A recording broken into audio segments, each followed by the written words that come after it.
السلام عليكم ورحمة الله وبركاته.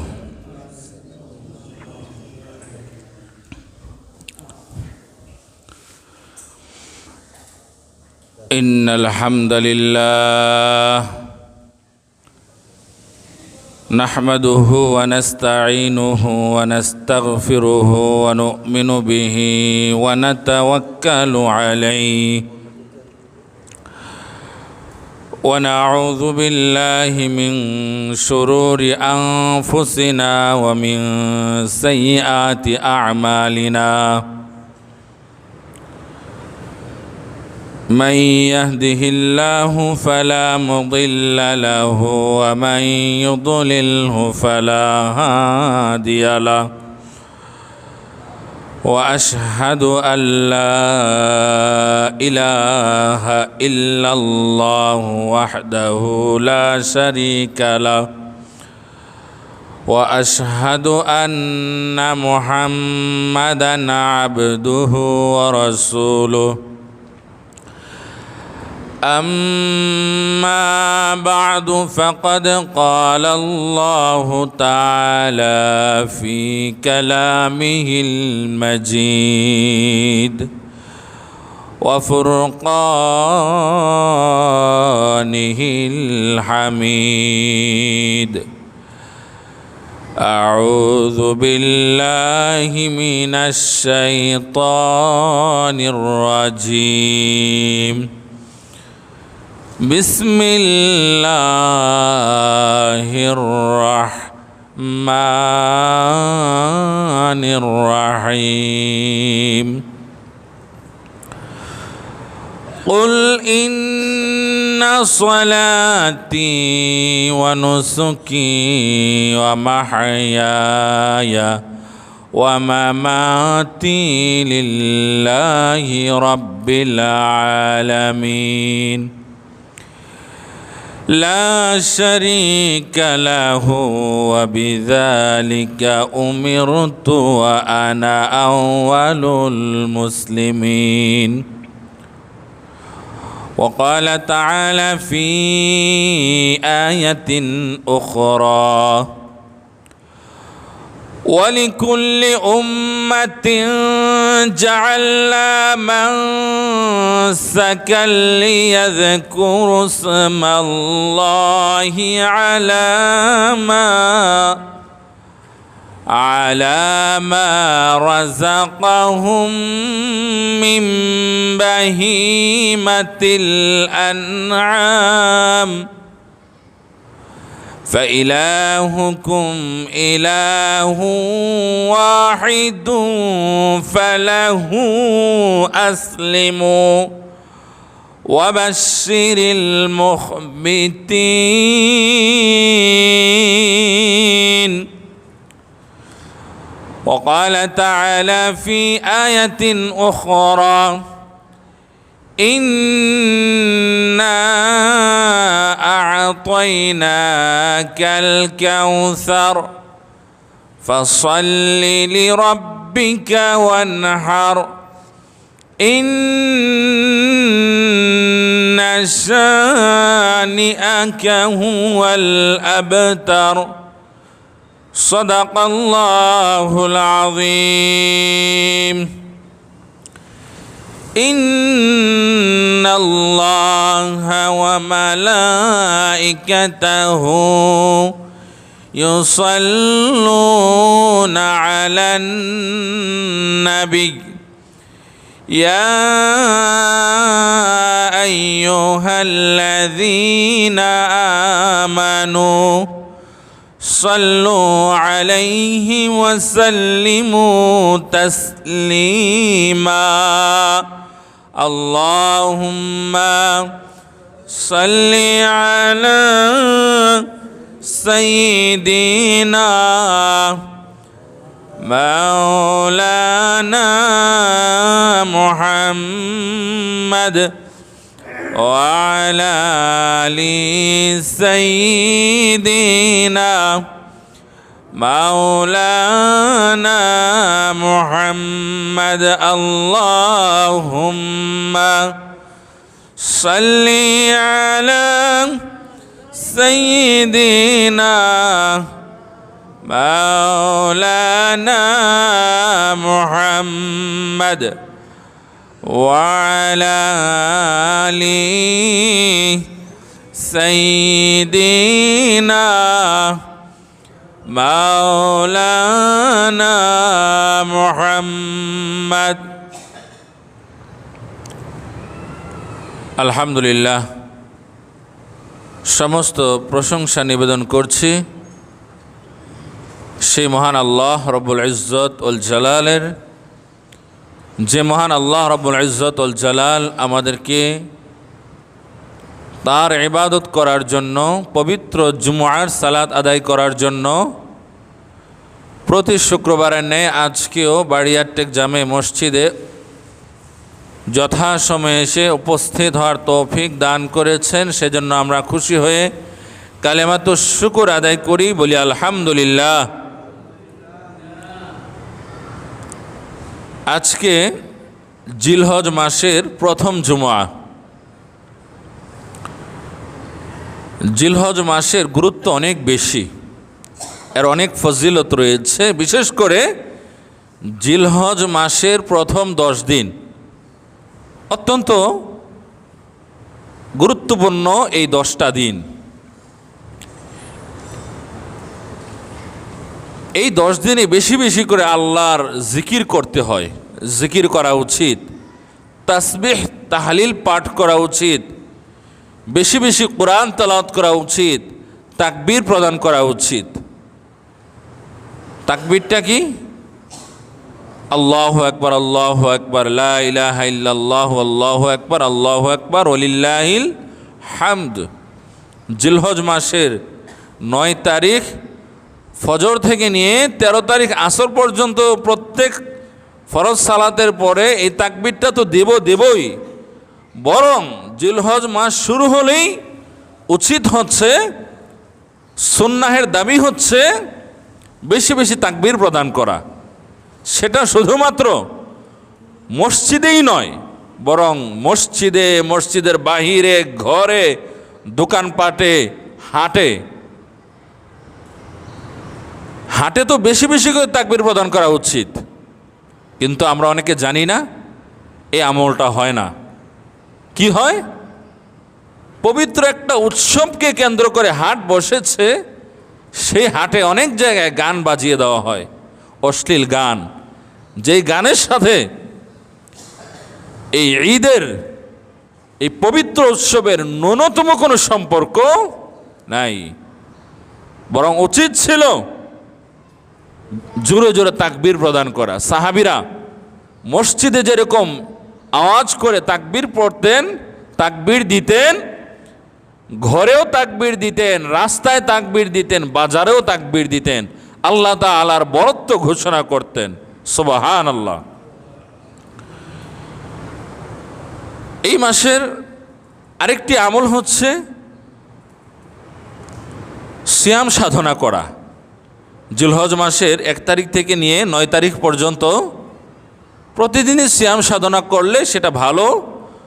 তবে এই 9 দিন প্রতিদিন যদি সিয়াম সাধনা করা কারো পক্ষে সম্ভব না হয়, কেউ যদি নাও করে থাকেন, অন্ততপক্ষে আরাফাতের দিন, অন্ততপক্ষে আরাফাতের দিন সিয়াম সাধনা করা উচিত। জিলহজ মাসের 9 তারিখ হচ্ছে আরাফাতের দিন। এরপরের দিন হচ্ছে ঈদ। ঈদের দিন সিয়াম সাধনা করা যায় না।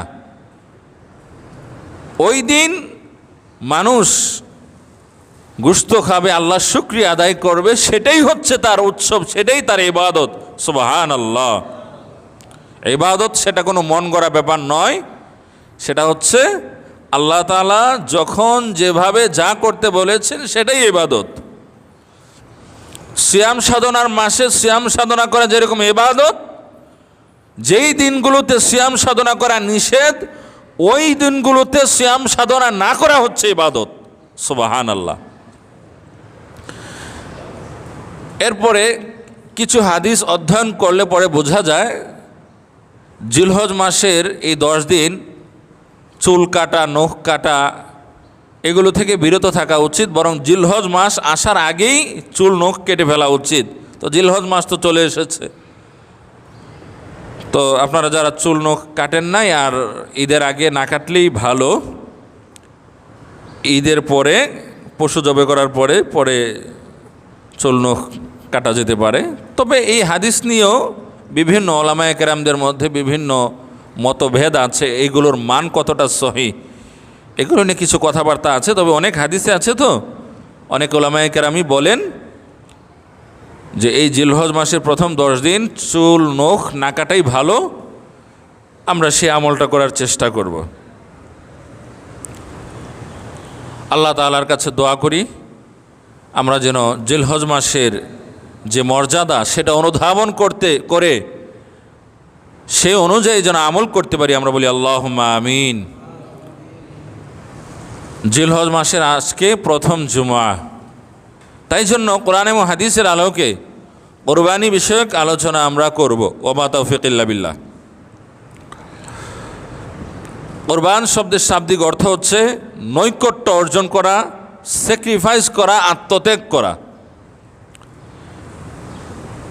পারিভাষিক সংজ্ঞা হচ্ছে কোরবানির, আল কোরবান মা ইউতাকাররাবু ইলাল্লাহি সুবহানাহু ওয়া তাআলা, অর্থাৎ আল্লাহ তাআলার নৈকট্য অর্জনের জন্য যে মাধ্যম গ্রহণ করা হয়, যে পশু আল্লাহর নামে জবেহ করা হয়, সেটাই হচ্ছে কোরবানি।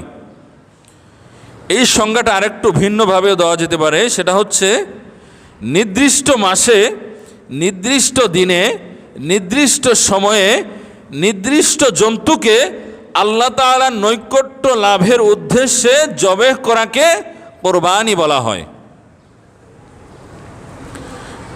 যে কোরবানি মুসলিমরা দিয়ে থাকেন, সামর্থ্যবানরা, এই কোরবানির ইতিহাস অনেক পুরনো। পবিত্র কোরআনের সূরা মাইদার 27 নম্বর আয়াত থেকে কয়েকটি আয়াতের মধ্যে কোরবানির প্রাচীন ইতিহাস সম্পর্কে আল্লাহ সুবহানাহু ওয়া তাআলা আলোকপাত করেছেন। সূরা মাইদার 27 নম্বর আয়াতের মধ্যে আল্লাহ পাক রব্বুল আলামিন রাসূলুল্লাহ সাল্লাল্লাহু আলাইহি ওয়াসাল্লামকে উদ্দেশ্য করে বলেছেন, ওয়াতলু আলাইহিম নাবা আবনাই আদামা বিল হক। হে নবী, হে আমার রাসূল, আপনি মানুষদেরকে আদমের সন্তানদের কোরবানির ঘটনা জানিয়ে দিন। ওয়াতলু বর্ণনা করে দিন, আলাইহিম তাদের নিকট, নাবা আবনাই আদম আদমের সন্তানদের ঘটনা, কোরবানি সংক্রান্ত যে ঘটনা, সেটা আপনি মানুষদেরকে জানিয়ে দিন, বর্ণনা করে দিন। কিভাবে? বিল হক, সত্য ঘটনা, মন গড়া ঘটনা নয়। তাহলে আমরা বুঝতে পারলাম ঘটনা বলতে হবে সত্য ঘটনা। আবেগপ্রবণ হয়ে মানুষকে আকৃষ্ট করার জন্য মিথ্যা কথা বলা ইসলামে জায়েজ নাই, কবিরা গুনাহ। আল্লাহ পাক রব্বুল আলামিন এরপরে বলছেন, ঘটনাটা হচ্ছে, ইতিহাসটা হচ্ছে এরকম, ইয কররাবা কুরবানা, যখন আদমের উভয় সন্তান কোরবানি করেছিল। আদম আলাইহিস সালাম তার 2 সন্তানকে কোরবানি করতে বলেছিলেন। কেন বলেছিলেন সেটা নিয়ে তাফসিরে বিভিন্ন রকম বলা আছে, কিন্তু কোরআনে বলা নাই যে কি জন্য বলেছিলেন। হাদিসে ওইভাবে বলা নাই, সহিহ হাদিসে। ইয কররাবা কুরবানা, যখন আদমের উভয় সন্তান কোরবানি করেছিল, ফাতুকবিলা মিন আহাদিহিমা, একজনের কোরবানি কবুল হয়েছিল, ওয়ালাম ইউতাকাব্বাল মিনাল আখর, অপরজনের কোরবানি আল্লাহ পাক রব্বুল আলামিনের নিকট গৃহীত হয় নাই, আল্লাহ তাআলা কবুল করেন নাই। কার কোরবানি কবুল হয়েছিল? আদম আলাইহিস সালামের সন্তানদের নাম কি সেটা না আছে কোরআনে, না আছে সহিহ হাদিসে। তবে তাফসিরের মধ্যে নাম রয়েছে, সেটা হচ্ছে একজনের নাম ছিল হাবিল আর একজনের নাম কাবিল। হাবিল মানে হচ্ছে আল কাবিয়্যু, শক্তিশালী, আর তাকিয়্যু, মুত্তাকি। আর কাবিল মানে হচ্ছে আল হাসিদ তথা হিংসুক, আল বাগী তথা বিদ্রোহী। আল্লাহ তাআলা বলছেন, যখন একজনের কোরবানি কবুল হয়েছিল, ইয ক্বাররাবা কুরবানান ফাতুকুব্বিলা মিন আহাদিহিমা ওয়া লাম ইউতাকাব্বাল মিনাল আখার ক্বালা লাআকতুলান্নাক। যার কোরবানি কবুল হয় নাই, তাফসির থেকে আমরা যার নাম জানতে পেরেছি তার নাম হচ্ছে কাবিল। এই কাবিল তার ভাই হাবিলকে বলেছিল ক্বালা লাআকতুলান্নাক, হিংসাপরায়ণ হয়ে বলেছিল। কেননা কাবিল শব্দের অর্থই হচ্ছে আল হাসে তথা হিংসুক, আল বাগী তথা বিদ্রোহী। সে বলেছিল লাআকতুলান্নাক, আমি তোমাকে হত্যা করে ফেলব, শেষ করে দেব, এই দুনিয়াতে রাখবো না। প্রশ্ন আমাদের জাগতেই পারে, আমরা তো কোরবানি করি, কার কোরবানি কবুল হয়েছে কারটা হয় নাই সেটা তো আমরা জানি না। সেটা পরকালে আমরা বুঝতে পারবো যখন আমলনামা দেওয়া হবে। তো তাফসিরের মধ্যে এসেছে, তৎকালীন সময়ে যার কোরবানি কবুল হতো, আকাশ থেকে একটা আগুন এসে তার ওই কোরবানির বস্তুটাকে, জিনিসটাকে জ্বালিয়ে পুড়িয়ে ভস্ম করে দিত, খেয়ে ফেলতো, শেষ করে দিত। তাহলে বোঝা যেত তার কোরবানিটা আল্লাহর কাছে কবুল হয়েছে। আরেকটু জেনে নেই যে হাবিলেরটা কেন কবুল হয়েছিল আর কাবিলেরটা কেন কবুল হয় নাই। তাফসিরের মধ্যে এসেছে, হাবিল ছিল একজন রাখাল, পশু সে লালন পালন করত। আর কাবিল ছিল একজন কৃষক, ক্ষেত খামার করত। আদম আলাইহিস সালাম যখন তার উভয় সন্তানকে বলেছিল কোরবানি করো, স্যাক্রিফাইস করো, নজরানা পেশ করো, হাবিল সে দেখে নাই যে কত ভালো জিনিস, উত্তম জিনিস চলে যাচ্ছে। সে যে পশু চড়াতো, তার যে পশু ছিল সবচাইতে উত্তম, ভালো, দেখতে শুনতে সুন্দর, এরকম একটা পশু আল্লাহর নামে সে জবেহ করেছিল, আল্লাহর রাস্তায় দিয়ে দেওয়ার মন মানসিকতা সে পোষণ করেছিল। সুবহানাল্লাহ। এর বিপরীতে কাবিল কৃপণ, মনে চায় না দিতে, একদম নিম্নমানের একটা ফসল, নষ্ট হয়ে গিয়েছে, হবে হবে ভাব, এরকম একটি ফসল সে কোরবানি করেছিল। কোরবানি মানে জবে করা না, কোরবানি মানে স্যাক্রিফাইস করা। কোরবান বলি না আমরা যে দিন ইসলামের জন্য কোরবান হতে হবে, মানে স্যাক্রিফাইস করতে হবে, আত্মত্যাগ করতে হবে। তো কাবিলারটা হয় নাই, এই জন্য সে হিংসা পরায়ণ হয়ে গিয়েছিল। সে বলেছিল তার আপন ভাইকে লাআকতুলান্নাক, আমি তোমাকে শেষ করে দেব। এই কথার পরিপ্রেক্ষিতে হাবিল বলেছিল ক্বালা ইন্নামা ইয়াতাকাব্বালুল্লাহু মিনাল মুত্তাকিন। হে আমার আপন ভাই, আল্লাহ পাক রব্বুল আলামিন আমার কোরবানি কবুল করেছেন, তোমার কোরবানি কবুল করে নাই। এখানে তো আমার কোনো হাত নাই, আমি তো আল্লাহকে বলি নাই আল্লাহ আপনি আমার কোরবানি কবুল করেন আর আমার ভাইয়ের কোরবানি কবুল করেন না, এরকমটা তো আমি বলি নাই। বরং আমি একমাত্র আল্লাহকে রাজি খুশি করার জন্য, আল্লাহকে রাজি খুশি করানোর জন্য কোরবানি করেছিলাম, এই জন্য আল্লাহ তাআলা আমারটা কবুল করেছেন। তোমার নিয়ত হয়তো ভালো ছিল না, এই জন্য তোমারটা কবুল করে নাই। আল্লাহ পাক রব্বুল আলামিন তো যার তার কোরবানি কবুল করেন না। যারা তাকওয়াবান, মুত্তাকি, যারা কেবলমাত্র আল্লাহ পাক রব্বুল আলামিনকে রাজি খুশি করার জন্য কোরবানি করে থাকেন, কেবলমাত্র আল্লাহ পাক রব্বুল আলামিন তাদের কোরবানি কবুল করে থাকেন। সুবহানাল্লাহ। এরপরে আছে লাইম বাসাত্তা ইলাইয়া ইয়াদাকা লিতাকতুলানি মা আনা বিবাসিতি ইয়াদিয়া ইলাইকা লিআকতুলাক ইন্নী আখাফুল্লাহ রাব্বুল আলামিন। হাবিল তার ভাই কাবিলকে বলেছিল, হে ভাই, তোমার কোরবানি কবুল হয় না, এই জন্য তুমি আমাকে বলছো আমাকে শেষ করে দিবে, হত্যা করবে। এটা যে আমি জেনে ফেলেছি, তারপরেও আমাকে যেন হত্যা করতে না পারো সেজন্য আমি তোমাকে আগে হত্যা করে ফেলবো, ব্যাপারটা এরকম নয়। আমি এই হত্যার সাথে নাই, এই নিকৃষ্ট কাজের সাথে নাই। তুমি যদি আমাকে হত্যা করার জন্য তোমার হাতকে আমার দিকে প্রসারিত করো, তাহলে আমি তোমাকে হত্যা করার জন্য আমার হাতকে তোমার দিকে প্রসারিত করব না। কেন? ইন্নী আখাফুল্লাহ রাব্বাল আলামিন, কেননা আমি আল্লাহ পাক রব্বুল আলামিনকে ভয় করি, যিনি গোটা বিশ্বজাহানের রব, যিনি আমাকে সৃষ্টি করেছেন, তোমাকে সৃষ্টি করেছেন, সব মানুষকে সৃষ্টি করেছেন, যিনি জান্নাত সৃষ্টি করেছেন, জাহান্নাম সৃষ্টি করেছেন, যার কাছে আমাদেরকে যেতে হবে, যার কাছে আমাদেরকে জবাবদিহিতা করতে হবে। সুবহানাল্লাহ, আমি তাকে ভয় করি। তোমাকে হত্যা করলে আল্লাহ পাক রব্বুল আলামিন আমাকে জিজ্ঞেস করবেন, কেন তুমি একটি নফসকে শেষ করে দিয়েছো? আমি দুনিয়াতে যতই ভালো আমল করি না কেন, হতে পারে এই হত্যার জন্য আল্লাহ পাক রব্বুল আলামিন আমাকে জাহান্নামে দিবেন।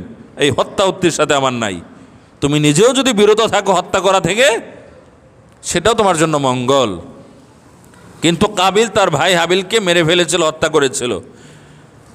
আর বুখারী শরীফের 3335 নম্বর হাদিস হতে পারে, সেখানে আছে পৃথিবীর ইতিহাসে যেহেতু সর্বপ্রথম কাবিল হত্যা করেছিল তার ভাই হাবিলকে, হত্যার ইতিহাস যেহেতু তার মাধ্যমে শুরু হয়েছিল, কিয়ামতের আগ পর্যন্ত যত মানুষ অন্যায়ভাবে যত মানুষকে হত্যা করবে, এর যে একটা পাপের একটা অংশ অটোমেটিক কাবিলের আমল নামায় চলে যাবে। বলি নাউজুবিল্লাহ।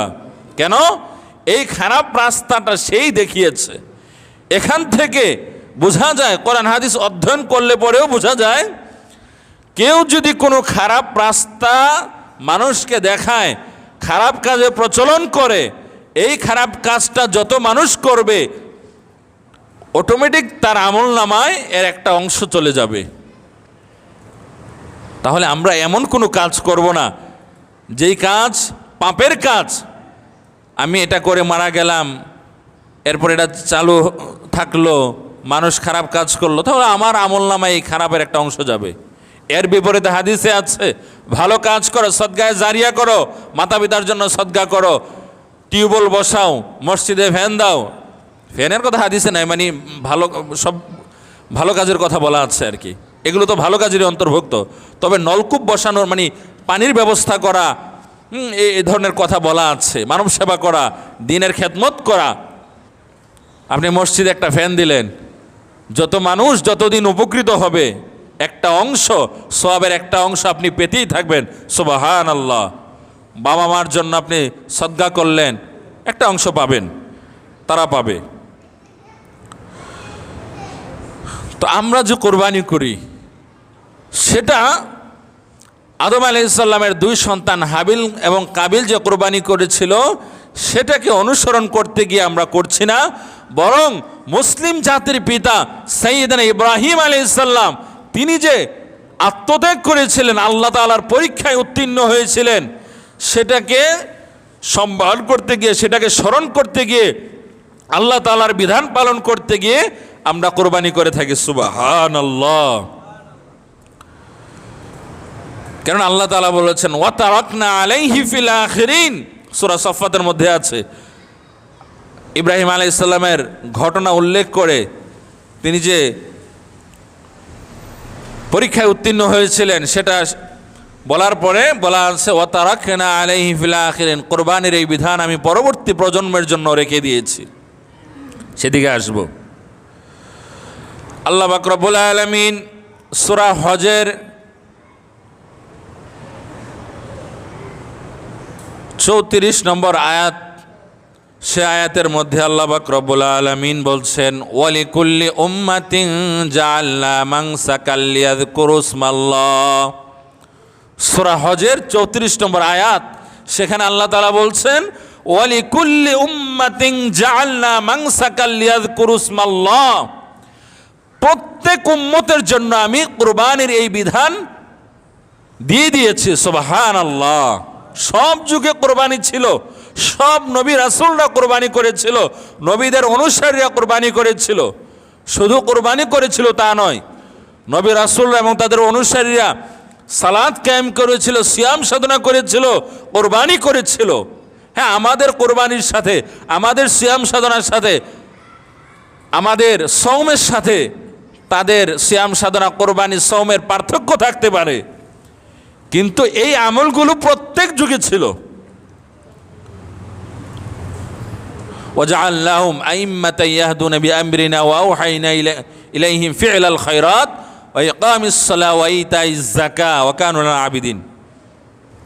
তো আল্লাহ পাক রব্বুল আলামিন সূরা হজের 34 নম্বর আয়াতে বলেছেন, ওয়ালিকুল্লি উম্মাতিন জাআলনা মানসাকাল লিয়াযকুরু ইসমাল্লাহ, প্রত্যেক উম্মতের জন্য কুরবানির এই বিধান আমি দিয়ে দিয়েছি। কেন দিয়েছেন? লিয়াযকুরু ইসমাল্লাহ, যাতে করে কোরবানি করতে গিয়ে আল্লাহকে স্মরণ করা হয়, আল্লাহর বিধান পালন করা হয়, আল্লাহর নাম নেওয়া হয়, আল্লাহর বরত্ব ঘোষণা করা হয়। সুবহানাল্লাহ। কাফের, বেদিন, নাস্তিক, ইসলাম বিরোধীদের রক্তচক্ষুকে উপেক্ষা করে মানুষ আল্লাহকে রাজি খুশি করার জন্য কোরবানির পশু জবে করবে, আল্লাহর নাম নিবে, নিজেরাও খাবে, অপরকেও গোশত দিবে। এটাই হচ্ছে ইসলামের বিধান, এটাই আল্লাহ এবং তার রাসূল চান। বলি সুবহানাল্লাহ। দেখবেন কোরবানির সময় আসলে পরে কিছু পশুপ্রেমী এদের আবির্ভাব হয়, এরা বড় পশুপ্রেমী, নিজেরা গোশত খায়, সবই তাদের ঠিক আছে, কিন্তু মুসলিমদের এই উৎসব এটা তাদের কোনোভাবে সহ্য হয় না, তারা পশুপ্রেমী হয়ে যায় বড়। এই মানুষগুলো তো তারা, যাদের কাছে গরু, ছাগল, হাঁস, মুরগি, এমনকি পাখির মূল্য আছে, পাখি নিধন হয়ে যাচ্ছে, এই হচ্ছে সেই হচ্ছে, কিন্তু মুসলিমদের কোনো মূল্য নাই। সারা পৃথিবীতে মুসলিমরা ক্ষতিগ্রস্ত হলেও, তাদেরকে হত্যা করা হলেও এই মানুষদের মধ্যে তেমন কোনো আফসোসের উদ্রেক হয় না। এদের কাছে সব কিছুর মূল্য আছে, কেবলমাত্র মুসলিমদের কোনো মূল্য নাই। কথা বলেন ঠিক কিনা? না, এরা কি চায় না চায় সেদিকে তাকানো যাবে না, বরং আল্লাহ পাক রব্বুল আলামিন কি চান, তার হাবিব কি চায়, সেটাই আমাদেরকে দেখতে হবে। আল্লাহ চান মানুষ কোরবানি করবে, আল্লাহর নাম নিবে, আল্লাহর বরত্ব ঘোষণা করবে। ফাকুলু মিনহা ওয়া আতইমুল কানি আল মুতার, ফাকুলু নিজেরা খাবে, অপরকেও খাওয়াবে। সুবহানাল্লাহ। যে সমস্ত ইসলাম বিরোধী মানুষ, নামধারী মুসলিম, বলে থাকে কোরবানির সময় এত পশু যদি জবাই হয়ে যায়, দেশ থেকে তো পশু উধাও হয়ে যাবে, পশু সংকট দেখা দিবে, বিলুপ্ত হয়ে যাবে। না, তাদের এই কথা সত্য নয়, মিথ্যা, ভুয়া, এটার কোনো বাস্তবতা নাই। কিভাবে? আমরা প্রতি বছরই এই বিষয়টা আলোচনা করি যে যেই জিনিসের যত চাহিদা, সেই জিনিসের তত উৎপাদন। চাহিদা নাই মানে এটা থাকবে না, এটাই স্বাভাবিক। গরু, ছাগল যত বেশি জবে হবে, তত বেশি মানুষ গরু, ছাগল লালন পালন করবে, যেহেতু এটা চাহিদা আছে, তত বেশি এটা থেকে যাবে। আর এটা যদি জবে না হয় তাহলে এটা থাকবেও না। এতটুকু বলার কারণে অনেকের কাছে বিষয়টা অস্পষ্ট থেকে যেতে পারে, তবে একটা উদাহরণ দিলে ন্যূনতম কোনো অস্পষ্টতা থাকবে না, পুরোপুরি বিষয়টা ক্লিয়ার হয়ে যাবে। আমাদের এই বাংলাদেশ ছোট একটা দেশ, বেশিরভাগ মানুষ মুসলিম, 90, 92, 95 ভাগ মুসলিম, এরপরে হচ্ছে হিন্দু ধর্মাবলম্বী প্রায় 2 কোটির মতো আছে। এই বাংলাদেশের অধিকাংশ মানুষ হচ্ছে বাঙালি, তবে বাঙালি ছাড়াও অন্যান্য ভাষাভাষী মানুষও আছে, ক্ষুদ্র নৃগোষ্ঠীর জনগোষ্ঠী আছে, মানুষ আছে। খাগড়াছড়িতে, বান্দরবনে ক্ষুদ্র নৃগোষ্ঠী মানুষ আছে। দেখুন, আমাদের যে খাদ্যাভ্যাস আর তাদের যে খাদ্যাভ্যাস, অনেক পার্থক্য রয়েছে। যেহেতু আমাদের খাদ্যাভ্যাস এবং তাদের খাদ্যাভ্যাস হুবহু একই রকম না, সাদৃশ্যের চাইতে বৈসাদৃশ্য বেশি। এই জন্য আমরা দেখে থাকি যে আমাদের বাজারগুলো এবং তাদের বাজারগুলোতে একই রকম জিনিস থাকে তা নয়। আমাদের বাজারগুলোতে একরকম দৃশ্য আমরা দেখি, তাদের বাজারগুলোতে আরেক রকম দেখি। ওদের বাজারগুলোতে কাঁকড়া, কচ্ছপ, গুইল, সান্ডা, শিয়াল, এমনকি কুকুরের গোশতও পাওয়া যায়, যেহেতু এগুলো তারা খায়, শূকর। এবং আমাদের গরু বাজারগুলোতে যেরকম গরু পাওয়া যায়, ছাগল পাওয়া যায়, ওদের ওই বাজারে বেশিরভাগই শূকর থাকে, কেননা ওরা শূকর খায়। তো দেখুন, বাংলাদেশের বেশিরভাগ মানুষ হচ্ছে মুসলিম। এই মানুষগুলো গরু খেয়ে থাকে, ছাগল খেয়ে থাকে, এই জন্য তাদের গরু বাজারে, ছাগল বাজারে এগুলো পাওয়া যায়, শূকর পাওয়া যায় না। যেহেতু এটা তাদের প্রয়োজন নাই, ইসলাম ধর্মে শূকরের গোশত খাওয়া হারাম, শূকর লালন পালন করা হারাম, ইসলামে শূকরের কোনো আবেদন নাই। কিন্তু ওই ক্ষুদ্র নৃগোষ্ঠীর কাছে শূকরের আবেদন আছে। তাদের ধর্মে, তাদের কালচারে এটা হারাম না, এটা খারাপ না তাদের দৃষ্টিতে। এই জন্য তাদের বাজারগুলোতে প্রচুর শূকর পাওয়া যায়। তো আমরা জনগোষ্ঠী বেশি, আমাদের বাজার বেশি, আমাদের জনসংখ্যা বেশি, আমাদের বাজারগুলোতে শূকর নাই, আর তাদের বাজারগুলোতে আছে। এর কারণ কি? তাদের কাছে এটার গ্রহণযোগ্যতা আছে, চাহিদা আছে। তো আমরা বুঝতে পারলাম যেই জিনিসের চাহিদা যত বেশি, উৎপাদন তত বেশি। আমাদের কাছে চাহিদা নাই, আমাদের থেকে এটা বিলীন হয়ে গিয়েছে। তাদের কাছে চাহিদা আছে, তাদের কাছে এটা অ্যাভেলেবেল। এখন গরু যদি আমাদের কাছে চাহিদার না হয়, গরু যদি মানুষ জবে না করে, তাহলে একজন মানুষ কেন কষ্ট করে গরু লালন পালন করবে? কারণ এটা তো বিক্রি হবে না। শুধুমাত্র দুধের জন্য তো সবাই গরু লালন পালন করবে না। একসময় এটা জবে করার প্রয়োজন হতে পারে, সব গরু তো দুধও দেয় না। তাহলে আমরা বুঝতে পারলাম ইসলাম বিরোধীদের খপ্পরে পড়া যাবে না, তাদের কথা থেকে প্রভাবিত হয়ে ইসলাম এবং মুসলিমদের বিরুদ্ধে কোনোভাবেই অবস্থান গ্রহণ করা যাবে না। এত পশুপ্রেম, যেই হিন্দু ধর্মাবলম্বী ভাই এবং বোনেরা গরুকে দেবতা জ্ঞান করেন, সেটা তারা করতেই পারেন, তাদের ধর্মে বলা আছে। কিন্তু আপনারা একটু মনোযোগের সাথে শুনুন, এত দেবতা জ্ঞান করেন, তারপরেও দেখা যায় যে ভারতের অসংখ্য গণিত মানুষ যারা গরু লালন পালন করেন, কেন করেন? মেয়েকে বিবাহ দিতে হবে, একসময় টাকার প্রয়োজন পড়বে, বিবাহের সময় গরু বিক্রি করবেন। তারা কি করে? বর্ডার দিয়ে বাংলাদেশে গরুগুলো পাচার করে দেয় হিন্দু ধর্মাবলম্বী মানুষেরা। তো তারা কেন পাচার করে? তারা তো জানে যে আমরা এমন একটা দেশে আমাদের দেবতাকে, আমাদের মাকে পাচার করছি, যেই দেশের মানুষ অধিকাংশ মুসলিম। এই দেশে গরু পাচার হওয়া মানেই হচ্ছে ছুরির নিচে গরুটাকে দিয়ে দেওয়া, এরা নিয়ে জব করে খেয়ে ফেলবে। এটা জানার পরেও তারা গরুগুলোকে এই বর্ডার দিয়ে তারা পাঠিয়ে দেয়। আর সেখানে আমাদের কিসের সুশীলতা? আল্লাহ তাআলা চান, তার রসুল চান, মানুষ আল্লাহর রিজিক খাবে, পশু জবে করবে, নিজেরা খাবে, অপরকে দিবে, আনন্দ উৎসব করবে। কারণ এটার প্রয়োজন আছে, মানুষের আমিষের, প্রোটিনের প্রয়োজন আছে। আমি তো একটা ব্যাপার প্রতি বছরে বলে থাকি যে বাংলাদেশের মানুষ যতটুকু গোশত খাওয়া দরকার ছিল ততটুকু তারা খেতে পারে না, আর্থিক অবস্থা খারাপ থাকার কারণে। মাত্র 3.5 কেজি থেকে 4 কেজি গোশত বছরে একজন মানুষ গড়ে খেয়ে থাকেন। অনেকে প্রশ্ন করতে পারে, আমি তো আরও বেশি খাই। আপনি বেশি খান, আরেকজন মানুষ হয়তো 1 কেজি খায়, 1.5 কেজি খায়। সবগুলো একসাথে মিলিয়ে গড় করা হলে শুধুমাত্র 3.5 থেকে 4 কেজি মানুষ 4 কেজি গোশত এক বছরে খায়। ডিম হয়তো বা বছরে 50 টাকা, এরকমই বলা আছে। আমি বারবার এগুলো সার্চ দিয়ে দেখেছি। কালকেও আমি এই চ্যাটজিপিটিকে জিজ্ঞেস করেছিলাম, সেখানে একই দৃশ্য চলে এসেছে। এর বিপরীতে আমেরিকাতে প্রায় 100 কেজির উপরে, 138 না কত কেজি বছরে খায় এক একজন মানুষ। তাহলে অনেক পার্থক্য না? তো আল্লাহ তাআলা চান তার মুমিন বান্দারা, তারা গোশত খাবে, শরীরে শক্তি সঞ্চয় করবে, অপরকেও খাওয়াবে, আল্লাহর ইবাদত করবে। সুবহানাল্লাহ। যে কথা বলতে গিয়ে এরকম কথাগুলো নিয়ে আসলাম, সেটা হচ্ছে আল্লাহর নামে পশু জবে করতে হবে। কোন সুশীল, কোন ইসলাম বিরোধী কোন নাস্তিক কি বললো না বললো সেদিকে তাকানো যাবে না। কেউ যদি ধোঁকা দিতে আসে তাহলে এই কথাগুলো আমরা বলবো যে এটা আল্লাহর বিধান, রসুলের বিধান, অবশ্যই আমাদেরকে পালন করতে হবে যাদের সামর্থ্য রয়েছে। আর এটাও মনে রাখতে হবে, এটাও আমরা বলে দেব যাতে কেউ ধোঁকার মধ্যে না পড়ে, যেই জিনিসের চাহিদা যত বেশি উৎপাদন তত বেশি।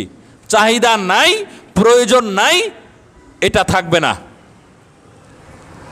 দেখুন, খরগোশ খাওয়া ইসলাম ধর্মে হালাল, সেটা যেই ধরনের খরগোশই হোক না কেন। অনেক মানুষ বলে যে ছাগলের মতো যে খরগোশ আছে সেগুলো খাওয়া হালাল, আরেক রকম যেগুলো আছে সেগুলো হারাম। না না না, এই ধরনের কথা হাদিসে বলা নাই। খরগোশ সেটা যেরকমই হোক সেটা হালাল, শতভাগ হালাল। খরগোশ কোনো খারাপ কিছু খায় না। তারপরেও এই খরগোশের গোশত আমাদের কাছে জনপ্রিয় না হওয়ার কারণে আমরা তেমন দেখতে পাই না। যারা শখে পালন করে কিছু দেখতে পাই। এজন্য যদি খরগোশ ব্যাপকভাবে আমাদের কাছে জনপ্রিয় হতো তাহলে কিন্তু আমরা প্রচুর খরগোশ দেখতাম বাজারে। কিন্তু দেখুন, ফার্মের মুরগি, এটার চাহিদা আছে, অল্প টাকায় সেটা আমরা পেয়ে যাই। অল্প টাকায় আমাদের সন্তানদের মুখে গোশত তুলে দিতে পারি।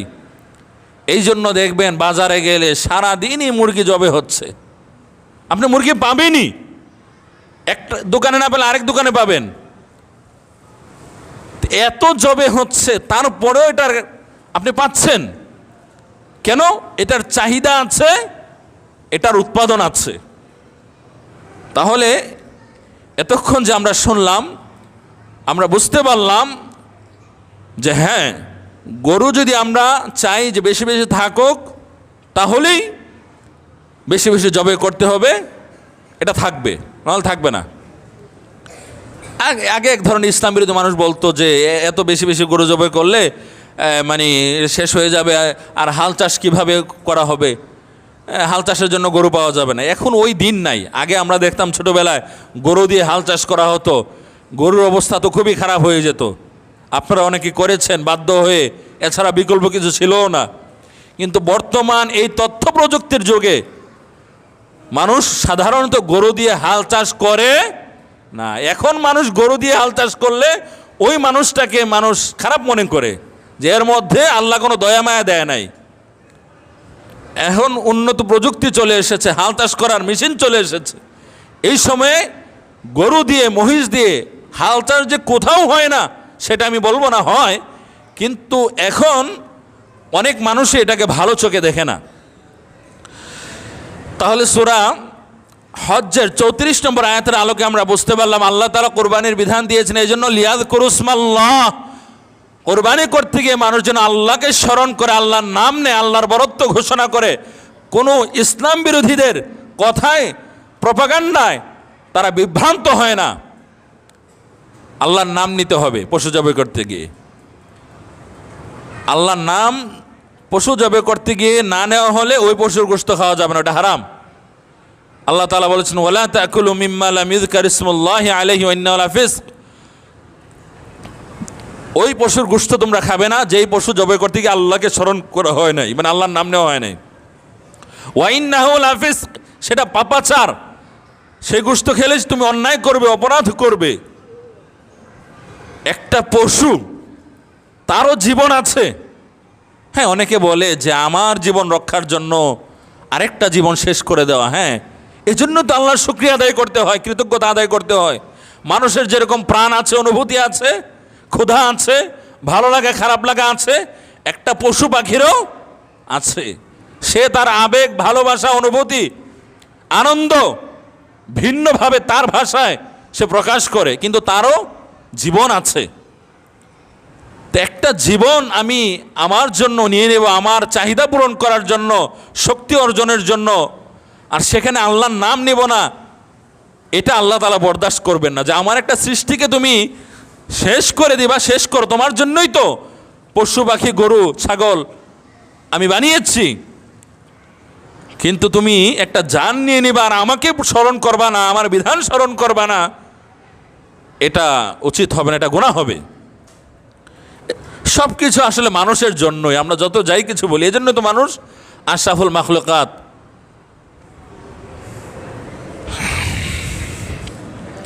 সম্মানিত হাজরিন, এরপরে আল্লাহ তাআলা বলছেন কেন আল্লাহ তাআলা কোরবানির বিধান দিয়েছেন। আলা মা রাযাকাহুম মিন বাহিমাতিল আনআম, আল্লাহ বলছেন এই চতুষ্পদ জন্তুর মধ্যে আমি তোমাদের রিজিকের ব্যবস্থা করে দিয়েছি, তোমাদের আমিষের প্রোটিনের ব্যবস্থা আমি করে দিয়েছি।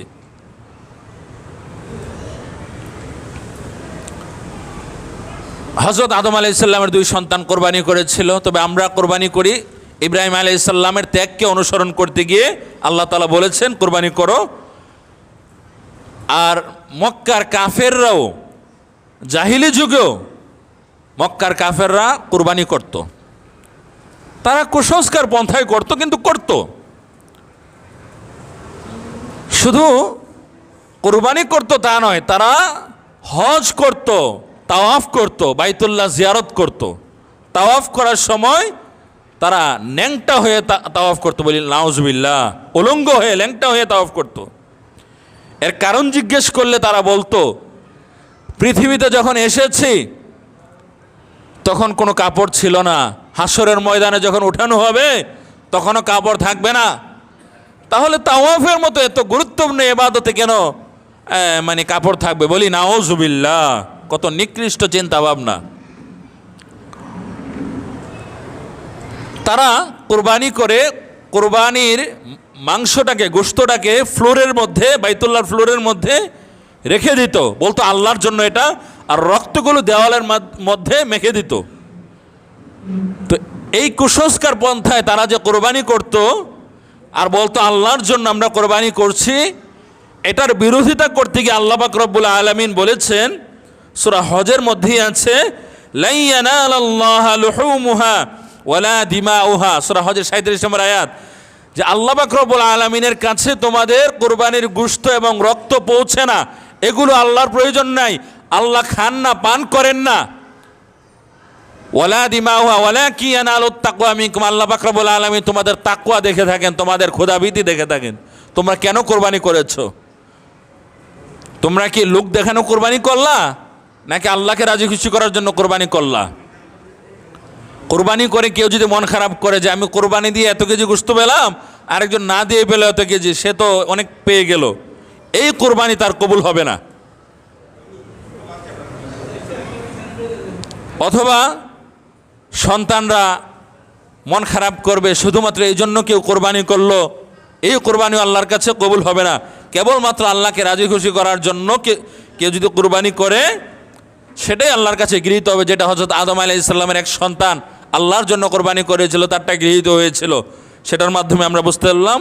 আর এখানে তো বলাই আছে সূরা হজের 37 নম্বর আয়াত, লা ইয়ানালাল্লাহা লুহুমুহা, আল্লাহ পাক রব্বুল আলামিনের নিকট তোমাদের কোরবানির গোশত পৌঁছে না, এগুলো আল্লাহর দরকার নাই। লুহুমুহা ওয়ালা দিমাউহা, রক্ত পৌঁছে না, এগুলো আল্লাহর দরকার নাই।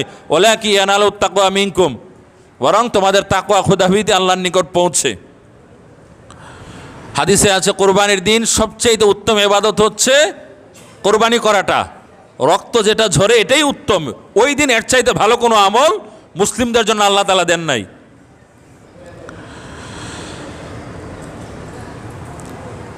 প্রিয় হাজিরিন, আল্লাহ পাক রব্বুল আলামিন সূরা হজের 36 নম্বর আয়াতের মধ্যে বলেছেন, ওয়াল বুদনা জাআলনাহা লাকুম মিন শাআইরিল্লাহ। এখানে উটের প্রসঙ্গটা নিয়ে এসেছেন, যে উট কীভাবে কোরবানি করতে হয় এবং কোরবানি করলে তার গোশতের বিধানটা কি। ওয়াল বুদনা জাআলনাহা লাকুম, আর কোরবানির উটকে মিন শাআইরিল্লাহ, আল্লাহ তাআলার নিদর্শন বানানো হয়েছে। লাকুম ফিহা খায়র, কোরবানির এই পশুর মধ্যে তোমাদের জন্য কল্যাণ রয়েছে, খায়ের রয়েছে, বরকত রয়েছে, খায়ের রয়েছে, কল্যাণ রয়েছে। ফাযকুরু ইসমাল্লাহি আলাইহা সফ, তোমরা উটকে জবেহ করো দাঁড়ানো অবস্থায়। উট যখন দাঁড়ানো অবস্থায় থাকবে, উটকে দাঁড় করিয়ে তখন আল্লাহর নাম নিয়ে তাকে জবেহ করো। এই জন্য আমরা দেখেছি বিভিন্নভাবে, মোবাইলেও দেখেছি, আপনারাও দেখেছেন, যে উট এটা দাঁড়ানো অবস্থায় গলার এখানে ছুরি ঢুকিয়ে দেওয়া হয়, এরপর রক্ত খালাস হতে হতে দুর্বল হয়ে পড়ে যায়, এভাবে উটকে জবে করা হয়।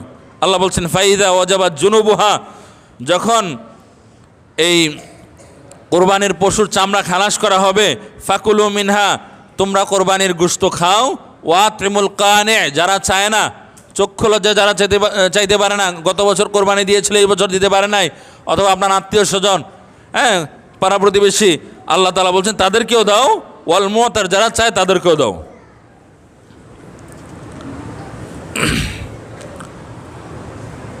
প্রিয় হাজিরিন, কোরবানির পশু হতে হবে সুস্থ সবল, দেখতে সুন্দর, কান কাটা, নাক কাটা, ল্যাংড়া, হাড্ডি শুকিয়ে গিয়েছে, শুনতে পায় না, এরকম কোনো পশু কোরবানি দেওয়া যাবে না, হবে না কোরবানি।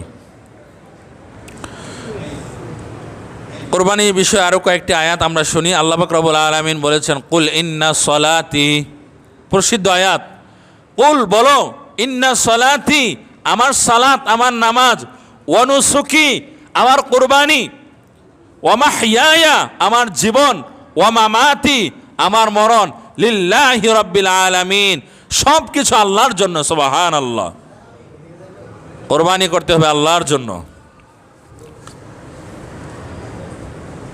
এরপরে কোরবানির বিষয়টা আছে সূরা কাউসারের মধ্যে।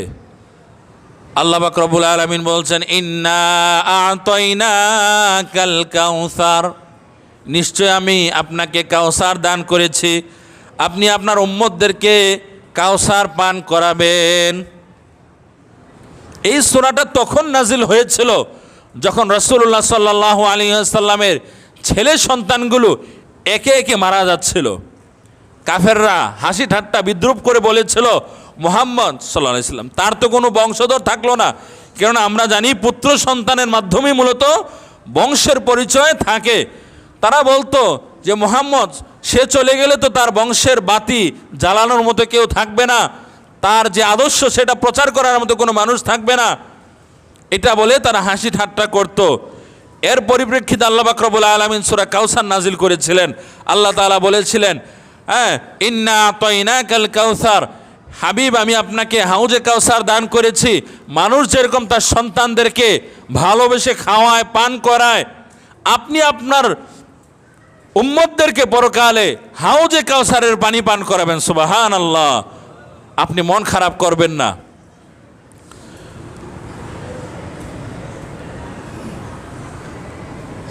রাসূলুল্লাহ সাল্লাল্লাহু আলাইহি সাল্লাম যে তার উম্মতদেরকে হাউজে কাউসারের পানি পান করাবেন, সবাইকে তো পান করাবেন না, সবাই তো আর রাসূলুল্লাহ সাল্লাল্লাহু আলাইহি সাল্লামের খাঁটি উম্মত নয়। সাহাবীগণ রাসূলুল্লাহ সাল্লাল্লাহু আলাইহি সাল্লামকে জিজ্ঞেস করলেন, হে আল্লাহর হাবিব সাল্লাল্লাহু আলাইহি সাল্লাম, আপনি তো সবাইকে হাউজে কাউসারের পানি পান করাবেন না, সবাই তো আর ভালো না, সবাই আপনার খাঁটি উম্মত হতে পারবে না, আপনার খাঁটি উম্মত সবাই না, তাহলে আপনি কিভাবে বুঝবেন কাদেরকে হাউজে কাউসারের পানি পান করাতে হবে, কাদেরকে হাউজে কাউসারের পানি পান করানো যাবে না, কিভাবে আপনি সেটা বুঝবেন?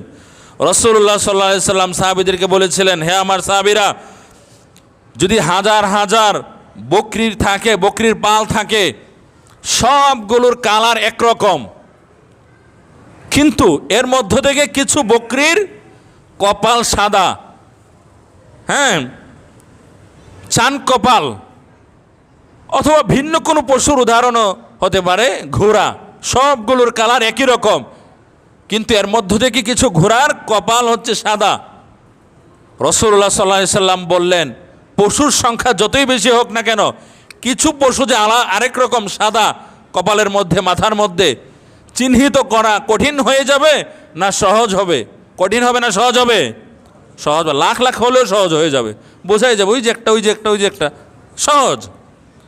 রাসূলুল্লাহ সাল্লাল্লাহু আলাইহি ওয়াসাল্লাম বললেন, ইন্নাকুম তুহশারুনা ইয়াউমাল কিয়ামাতি গুররাম মুহাজ্জালিনা মিন আসারিল ওযু, আমার যে উম্মতরা সুন্দরভাবে ওযু করবে সালাত পড়ার জন্য, ইবাদত করার জন্য, এই যে ওযু করলো, ওযু করার কারণে ওযুর অঙ্গগুলো, হাত পা মুখ, এগুলো চমকাতে থাকবে। সুবহানাল্লাহ, এই চমকানো দেখে আমি বুঝতে পারবো এরা সঠিকভাবে ওযু করেছিল, আল্লাহর ইবাদত করেছিল, তাদেরকে আমি হাউজে কাউসারের পানি পান করাবো।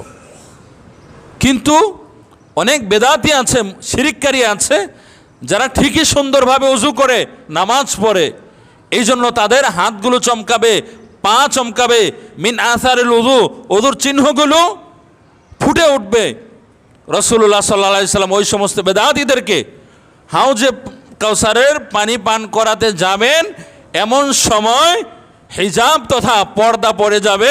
রাসূলুল্লাহ সাল্লাল্লাহু আলাইহি সাল্লাম ওই সমস্ত মানুষদেরকে হাউজে কাউসারের পানি পান করাতে পারবেন না। তো উম্মতের প্রতি তো রাসূলুল্লাহ সাল্লাল্লাহু আলাইহি সাল্লামের অনেক দরদ, অনেক ভালোবাসা, অনেক দুর্বলতা। তিনি চাইবেন তার প্রত্যেক উম্মত জান্নাতি হোক। আল্লাহ পাক রব্বুল আলামিনকে বলবেন, ইয়া রব্বি উম্মতি উম্মতি, আল্লাহ সে তো আমার উম্মত, আমার উম্মত, কেন তাকে আমি হাউজে কাউসারের পানি পান করাতে পারছি না? তার কপাল জ্বলছে, সে ভালোভাবে উজু করেছিল, নামাজ পড়েছিল, তার হাত জ্বলজ্বল করছে, চমকাচ্ছে, পা চমকাচ্ছে। এই লোক তাহাজ্জুদ পড়তো, ইবাদত করতো বেশি বেশি আল্লাহর জন্য, আল্লাহ আপনার জন্য কোরবানি করতো। তখন আল্লাহ পাক রব্বুল আলামিন বলবেন, হাদিস কিন্তু সহিহ হাদিস, আল্লাহ বলবেন, ইন্নাকা লা তাদরি মা আহদাসু বাদাকা হাবিব। এদের পা চমকাতে পারে ওযু করার কারণে, ভালোভাবে ওযু করার কারণে, হাত চমকাতে পারে, কপাল চমকাতে পারে, জলজল করতে পারে, তারপরেও এদেরকে হাউজে কাউসারে পানি পান করানো যাবে না, এরা জান্নাতে যাবে না। কারণ হচ্ছে ইন্নাকা লা তাদরি মা আহদাসু বাদাকা, আপনি চলে যাওয়ার পরে আপনার অনুপস্থিতিতে এই মানুষগুলো ধর্মের নামে বেদাত তৈরি করেছিল, যেগুলো ধর্মে নাই সেগুলোকে ধর্ম বলে চালিয়ে দিয়েছিল, আর বলেছিল সমস্যা কি, সমস্যা কি। এই জন্য তারা জান্নাতে, মানে তারা হাউজে কাউসারের পানি পান করতে পারবে না। তো আমরা বাংলাদেশে দেখি অনেক আলেমরা, বিশেষ করে যারা কিচ্ছাখোর, বেশি বেশি কিচ্ছা বলে, ভুয়া কথাবার্তা তো অনেক বলেই, তা হাউজে কাউসারের এই ঘটনা বলে অনেকে, অনেক ইনিয়ে বিনিয়ে বিভিন্নভাবে বলে, কিন্তু কারা হাউজে কাউসারের পানি পান করতে পারবে না, কাদেরকে রাসূলুল্লাহ সাল্লাম হাউজে কাউসারের পানি পান করাতে পারবেন না, পান করাতে গিয়ে আল্লাহ পাক রব্বুল আলামিনের পক্ষ থেকে বাধার সম্মুখীন হবেন, সেটা তারা বলে না। বললেই তো বলতে হবে বেদাতির কথা, কারণ হাদিসে আছে, ইন্নাকা লা তাদরি মা আহদাসু বাদাকা, আপনি জানেন না, আপনি তো মনে করেছেন এরা ভালো, যেহেতু হাত চমকাচ্ছে, পা চমকাচ্ছে, ওযু করার কারণে ভালোভাবে নামাজও পড়েছিল সত্য, তবে তারা অনেক বেদাত তৈরি করেছিল, এই জন্য তারা জান্নাতি হবে না। বলি নাউজুবিল্লাহ। যতটুকু আলোচনা শুনলাম তার উপর সঠিকভাবে আমল করার জন্য আল্লাহ পাক রব্বুল আলামিনের কাছে আমরা দোয়া করি, আল্লাহ তাআলা যেন কবুল করেন। আমরা বলি আল্লাহুম্মা আমিন, ওয়া আখিরু দাওয়ানা আলহামদুলিল্লাহি রাব্বিল আলামিন। আসসালামু আলাইকুম ওয়া রাহমাতুল্লাহি ওয়া বারাকাতুহু।